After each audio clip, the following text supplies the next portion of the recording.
Hello guys, welcome back to the channel. In today's video, I'm going to show you how you can enable Flipside feature on your Instagram profile.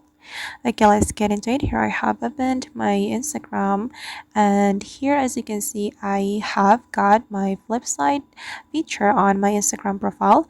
And if you haven't got this Flipside profile feature, you have to update your Instagram application.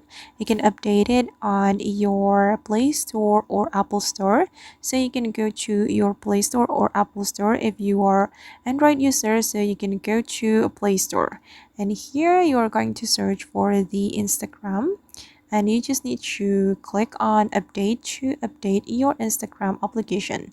Click on update, and after that you can check it on your Instagram whether you have got the Flipside feature or not. And if you still haven't got the Flipside profile feature, I recommend you to clear the cache of your Instagram application. You can go to setting, and you have to go to the app setting.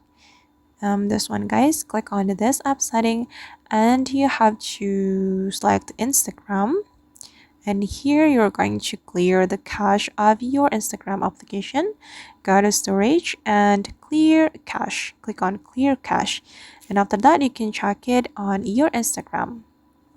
Alright guys, and that's how basically we can enable Flipside feature on Instagram. I hope this tutorial will be useful for you. Thank you so much for watching, and see you in the next video.